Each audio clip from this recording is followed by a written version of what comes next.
Hello friends, હું આરતી આજે તમારી સાથે શેર કરીશ ચોખા અને ટમેટાની એક યુનિક રેસિપી જે બનાવી તો સહેલી જ છે, પણ સાથે રેસિપી બનાવવામાં ઘરમાં જ રહેલી સામગ્રીનો ઉપયોગ કરશું. સવારે નાસ્તો હોય, બપોરે જમવાનું હોય કે પછી રાત્રે જમવામાં આ રેસિપી બનાવશો તો ઘરમાં બધાને ખૂબ જ ભાવશે. આ રેસિપી બનાવવા માટે મેં અહીંયા એક મોટી વાટકી ચોખા લીધા છે. તમારે ઘરમાં કોઈ પણ વાટકી એક સેટ કરી લેવાની અને બાસમતી ચોખા લઈ લેવાના. આ ચોખાને આપણે 2 થી 3 વખત સારી રીતે પાણીથી ધોઈ અને અડધો કલાક માટે પલાળીને રાખી દેવાના છે. તો મેં અહીંયા પહેલેથી જ ચોખાને સારી રીતે ધોઈ અને પલાળી દીધા હતા. તો આપણે ચોખાને ચેક કરીએ તો આ રીતે હાથમાં દાણો લઈ અને દબાવીએ તો તરત જ દાણો તૂટી જાય છે. તો આપણા ચોખા એકદમ સરસ પલળી ગયા છે. તો હવે આપણે આગળની પ્રોસેસ કરીએ. તો એક વાસણમાં થોડું પાણી ગરમ કરવા માટે મૂકવાનું છે. પાણી સરસ ગરમ થઈ જાય ને એટલે તેમાં આપણે આ 5 મોટા ટમેટા એડ કરવાના છે. જો તમારે ટમેટા નાના હોય તો તમારે 6 થી 7 ટમેટા એડ કરી દેવાના છે. અને આ ટમેટાને આપણે પાણીમાં 5 થી 7 મિનિટ માટે સારી રીતે ઉકાળી લેવાના છે. તો 5-7 મિનિટ થઈ જશે એટલે ટમેટાની છાલ છે તે તૂટી જશે અને આ રીતે ટમેટું ફાટી જશે. તો આપણે ત્યારે ગેસની ફ્લેમ બંધ કરી દેવાની છે. જો તમે જોઈ શકો છો કે આ રીતે ટમેટાની છાલ ફાટી ગઈ છે એટલે હવે આપણે ગેસની ફ્લેમ બંધ કરી અને આ ટમેટાને પાણીની બહાર કાઢી થોડા ઠંડા થવા દેવાના અને પછી તેની છાલ કાઢી અને તેને મિક્સર જારમાં લઈ લેવાના છે.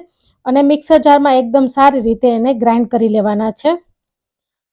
તો એકદમ સરસ આપણી ફાઇન પેસ્ટ બનીને તૈયાર થઈ ગઈ. હવે આપણે એક કઢાઈમાં 2 ચમચી જેટલું તેલ ગરમ કરવા માટે મૂકીએ અને સાથે 1 ચમચી જેટલું બટર એડ કરી દઈએ. આ રેસીપી બનાવવા માટે તેલ અને બટર બંનેનો ઉપયોગ કરવો. હવે તેમાં આપણે તજ, લવિંગ, બાદિયાન અને સૂકું લાલ મરચું એડ કરીએ અને ચપટી હિંગ એડ કરી દેવાની છે. હવે તેમાં આપણે 3 મોટી ડુંગળી છે જેને મેં આ રીતે સ્લાઇસમાં કટ કરી લીધી છે. ડુંગળીને આપણે સારી રીતે સાતળી લેવાની. ડુંગળીનો કલર થોડો ચેન્જ થાય ત્યાં સુધી આપણે ડુંગળીને સાતળવાની છે. પછી તેમાં આપણે અડધી ચમચી જેટલું વાટેલું લસણ એડ કરવાનું છે.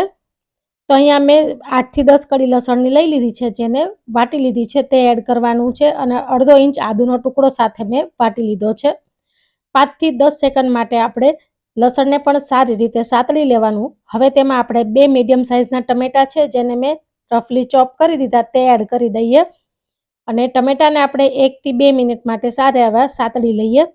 ટમેટા સરસ સતળાઈ જાય એટલે હવે તેમાં આપણે ટમેટોની પ્યુરી એડ કરવાની છે. તો આપણે જે ટમેટોની પ્યુરી બનાવેલી છે તે એડ કરી દઈએ અને બધું આપણે સારી રીતે મિક્સ કરીએ.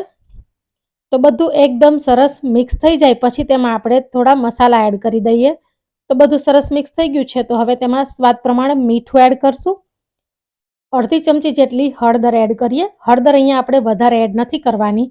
સાથે 2 મોટી ચમચી લાલ મરચું પાવડર એડ કરીએ અને 2 ચમચી ધાણા જીરું પાવડર એડ કરીએ અને સાથે આપણે સંભાર મસાલો એડ કરીએ. તો અહીંયા 3 ચમચી જેટલો મેં સંભાર મસાલો એડ કર્યો છે અને સાથે તીખા લીલા મરચાં છે 3 નંગ જેને મેં આ રીતે વચ્ચેથી કટ લગાવી દીધી હતી તે એડ કરીએ અને બધા મસાલાને આપણે સારી રીતે મિક્સ કરી દઈએ. તેલ છૂટું પડે ત્યાં સુધી આપણે આ મસાલાને સાતળી લેવાના છે. ફ્રેન્ડ્સ, જો મારી આ રેસિપી થોડી ઘણી પણ તમને ગમતી હોય ને તો વિડીયોને લાઇક અને શેર કરવાનું ભૂલતા નહીં.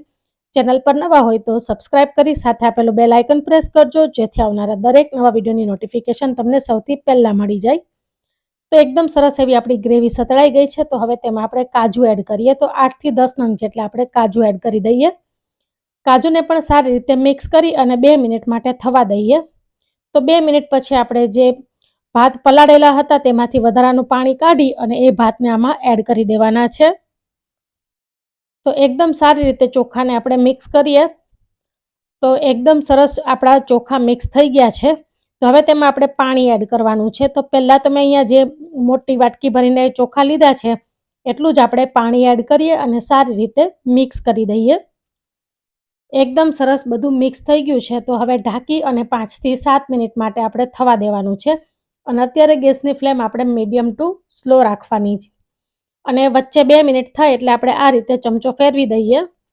તો તમે જોઈ શકો છો ઘણું એવું આપણું પાણી ઓછું થઈ ગયું છે અને ચોખા એકદમ સરસ ચડવા લાગેલા છે. તો હવે આપણે બધું સારી રીતે એક વખત હલાવી લીધું છે. હવે ફરીથી ઢાંકી અને 5 થી 7 મિનિટ માટે થવા દઈએ.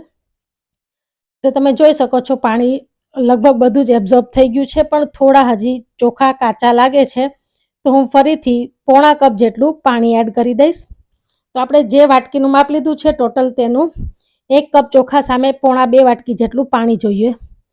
તો બીજું આપણે પોણી વાટકી પાણી એડ કરી સારી રીતે મિક્સ કરી દઈએ અને ફરીથી આપણે 5 મિનિટ માટે થવા દેવાનું છે. તો એકદમ સરસ આપણે મિક્સ થઈ ગયું છે, તો ફરીથી આપણે ઢાંકી અને 5 મિનિટ માટે થવા દઈએ. તો લગભગ 5 મિનિટ પછી ચેક કરીએ તો તમે જોઈ શકો છો એકદમ સરસ આપણા ટમેટો રાઈસ બનીને તૈયાર છે. તો હવે આપણે ઉપર ધાણા ભાજી એડ કરી દઈએ અને ઢાંકી અને 15 થી 20 મિનિટ માટે આપણે એમ જ રહેવા દેવાના છે. તો લગભગ અત્યારે 70 થી 80% જેવા આપણા ચોખા ચડી ગયા છે, ભાત બની ગયા છે. હવે આપણે ગેસની ફ્લેમ બંધ કરી અને આ રીતે ઢાંકીને થવા દઈએ ને 15 મિનિટથી 20 મિનિટ માટે, એટલે એકદમ સરસ આપણા ટોમેટો પુલાવ બનીને તૈયાર થશે. તમે જોઈ શકો છો કે એકદમ સરસ ખુલ્લા અને એકદમ સરસ ટેસ્ટી, અને સુગંધ તો એટલી સરસ આવી રહી છે અત્યારે. તો ફ્રેન્ડ્સ, તમે પણ આ રીતે એક વખત ટોમેટો પુલાવ જરૂરથી ટ્રાય કરજો. ટમેટા અને ચોખાની આ રેસીપી એટલી સરસ ટેસ્ટી બને છે. તો તમે આ ટમેટા અને ચોખાની આ રેસીપી સવારે નાસ્તામાં, બપોરે જમવામાં કે પછી રાત્રે ડિનરમાં ગમે ત્યારે બનાવશો તો એકદમ સરસ ટેસ્ટી બનશે અને ઘરમાં બધાને ખૂબ જ ભાવશે. અને કોઈ મહેમાન આવશે તો તમે આ રેસીપી ત્યારે યુનિક રેસીપી બનાવીને સર્વ કરશો તો મહેમાન પણ પૂછશે કે તમે આ રેસીપી કઈ રીતે બનાવી. એટલી સરસ ટેસ્ટી બને છે. તો ફ્રેન્ડ્સ, હું આરતી ફરી મળીશ નવી રેસીપી સાથે. ત્યાં સુધી ટેક કેર.